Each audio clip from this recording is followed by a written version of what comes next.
जितना भी जनता को तुमने पेला है उससे ज्यादा ये 24 में तुमको भी पेलेगी। कॉर्पोरेटों के हाथों देश बेच डाला पर जनता के सवालों से बच कहां जाओगे, और दरबार अखबार सब है तुम्हारे पर, देश के जमीर को खरीद नहीं पाओगे। साहब ये बताएं कि जो रैली चल रही है, अध्यादेश वापस लेने की बात की जा रही है, दूसरी पार्टी कह रही है कि सेंटर का एक अधिकार है जिसके तहत अध्यादेश दिया गया, तो कानून के हिसाब से सब हो रहा है, फिर दिक्कत क्या है?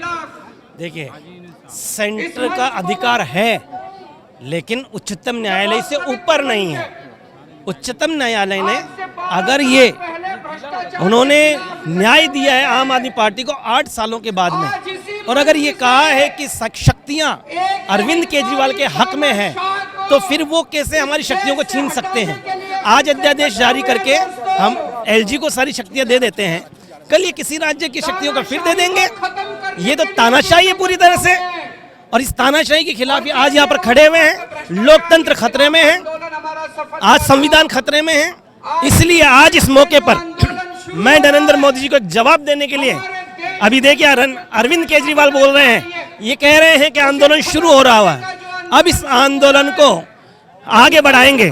और एक चीज कहना चाहता हूं कि मोदी जी की नीयत क्या है, ये है आए दिन दलितों के कानूनों पे वार करने का काम करते हो तानाशाह मोदी जी, आए दिन दलितों के कानूनों पे वार करने का काम करते हो तानाशाह मोदी जी, हिंदू मुस्लिम के दिलों को नफरत से भरने का काम करते हो तानाशाह मोदी जी, देश तो है फटेहाल खुद सजने संवरने का काम करते हो तानाशाह मोदी जी, और अध्यादेश लाके दिल्ली के दिलों से क्यों उतरने का काम करते हो तानाशाह मोदी जी।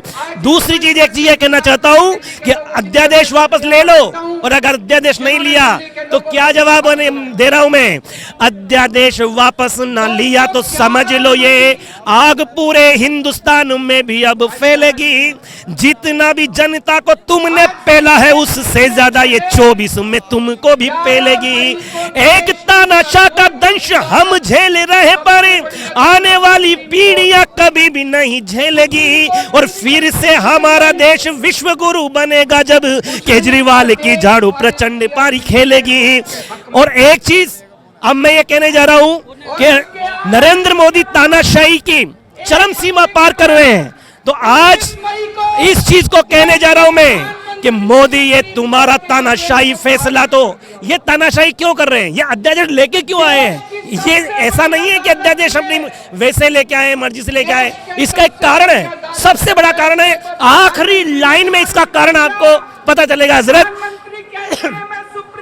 मोदी ये तुम्हारा तानाशाही फैसला तो हमें दिल्ली के विकास का असर लग रहा है, और मोदी को हटाओ और देश को बचाओ नारा जिधर भी देखो ये उधर लग रहा है।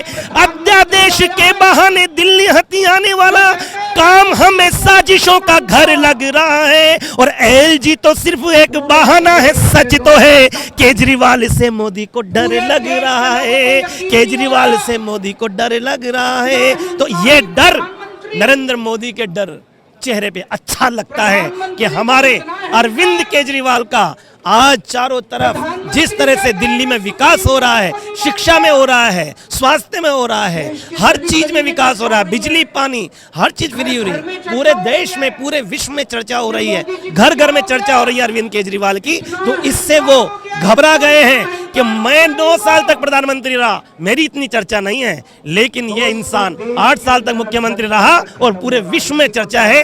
अमेरिका का राष्ट्रपति, उसकी बेटी, उसकी बीवी यहाँ के स्कूल देखने आती है, तब इनको तकलीफ होती है कि अब क्या किया जाए और कैसे केजरीवाल को रोका जाए। इसीलिए हमारी शक्तियां छीनने की कोशिश कर रहे हैं, और आज ये अध्यादेश लेके आए हैं। आज हम कह रहे हैं ये अध्यादेश वापस ले लो, नहीं तो मोदी जी वो दिन दूर नहीं जब आपको एक कुर्सी तो छोड़नी पड़ेगी, लेकिन ये देश भी छोड़ के जाना पड़ेगा, क्योंकि आप एक काले कारनामे आने वाली दूसरी सरकार के सामने आ जाएंगे। राजनीतिक तौर पर आपको लगता है कि ये चीजें रोकने के लिए हो रही है, या फिर लगता है कि नहीं एक प्रोसीडिंग है जो चल रही है? देखिए, द्वेष बस ये सब हो रहा है, द्वेष के तहत हो रहा है, मन में कालापन है, पूरे देश में अनारकी हो रही है, पूरे देश में इमरजेंसी लगी हुई है, उस इमरजेंसी के चक्कर में आज कोई कुछ बोलता है तो मोदी जी उसको तुरंत जेल में डाल देते हैं। अरविंद केजरीवाल ने अच्छे स्कूल बनाए, मनीष सिसोदिया जी ने अच्छे स्कूल बनाए, उनको जेल में डाल दिया। उन्होंने अच्छे हॉस्पिटल बनाए, हमारे सत्येंद्र जैन जी ने, उनको जेल में डाल दिया। हम कुछ आवाज उठाना चाहते हैं, हमारे विधायकों को जेल में डाल देते हैं। लेकिन आप किसी को भी जेल में भेजो, कोई फर्क नहीं पड़ता है, क्योंकि आज हम सीना तान के इन तमाम कार्यकर्ताओं के साथ मिलके हम ये कहते हैं, एक नहीं चाहे 100 मनीष गिरफ्तार करो, क्या करोगे सारे जब मनीष बन जाएंगे। उस दिन क्या होगा मोदी जी जब बीजेपी के लोग इस क्रांति के गीत गुनगुनाएंगे। याद रखो आपकी जेलें भी छोटी पड़ेंगी जब बन के भगत हम जेलों को सजाएंगे। और मोदी जी तुम्हारी बंदूकों में गोलियां नहीं है, उससे ज्यादा हम सीने लेके आएंगे। आज पूरा हिंदुस्तान सीने फौलाद के लेकर के हम लोग खड़े हुए हैं और आज देश में अघोषित आपातकाल लगा दिया। लेकिन आप जैसे मीडिया वाले, आप जैसे कलम के सिपाही आज सच को दिखाने की कोशिश करते हैं, तो मैं सैल्यूट करता हूं आप लोगों को। लेकिन मैं एक चीज ये कहना चाहता हूं कि देश में अघोषित आपातकाल लगा दिया। सोचो, अब देश में अघोषित आपातकाल लगा दिया और कौन से मोदी जी आप गुल खिलाओगे। ईडी सीबीआई जेल से नहीं डरा सके तो सोचो अब किस तरकीब से डराओगे। कॉरपोरेटों के हाथों देश बेच डाला पर जनता के सवालों से बच कहां जाओगे। और दरबार अखबार सब है तुम्हारे पर, देश के जमीर को खरीद नहीं पाओगे। दरबार अखबार सब है तुम्हारे पर, देश के जमीर को खरीद नहीं पाओगे। और इसलिए आज ये देश हमारा भारत का देश है।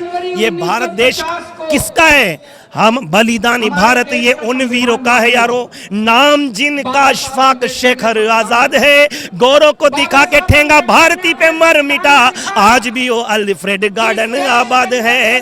गौरव को दिखा के ठेंगा भारती पे मर मिटा, आज भी वो अल्फ्रेड गार्डन आबाद है। तो इसीलिए मैं ये कहना चाहता हूं कि मोदी जी चंद्रशेखर आजाद से सीखो, जिन्होंने अंग्रेजों के सामने घुटने नहीं टेके, अल्फ्रेड गार्डन के अपने यहाँ पर कंठपट्टी पे गोली मार ली थी।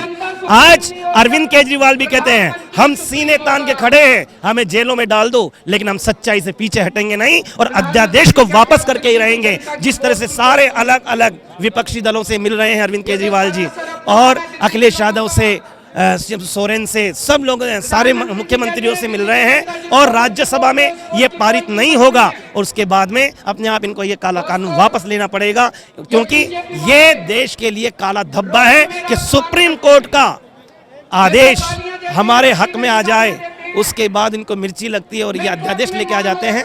तो ये बहुत बड़ी तानाशाही है, तानाशाही का अंत है, ये तानाशाही के ये हद है। इसलिए अब इस तानाशाही का अंत आने वाला है। विनाश काले विपरीत बुद्धि है, और इसलिए अब जब उनका विनाश आने वाला है तो उनकी बुद्धि विपरीत हो चुकी है। इसलिए हम तमाम मीडिया वालों को सलाम करते हैं कि उन्होंने आज अरविंद केजरीवाल के इस रैली को शानदार तरीके से पूरे विश्व के सामने रखा है और पूरा देश आज इसको देख रहा है कि किस तरह से पूरी कैबिनेट ने, पूरे अरविंद केजरीवाल की कैबिनेट ने और भगवंत मान जी ने जो अभी अपनी बात कही है, राज्यसभा सांसद हमारे संजय सिंह ने अपनी बात कही है कि नदी के घाट पर जाकर ये बीजेपी के लोग बस जाएं।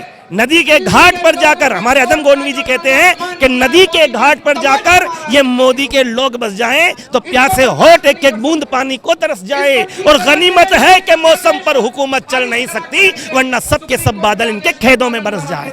बहुत शुक्रिया। बिल्कुल, देखिए कुछ और लोग हैं, उनसे भी जानने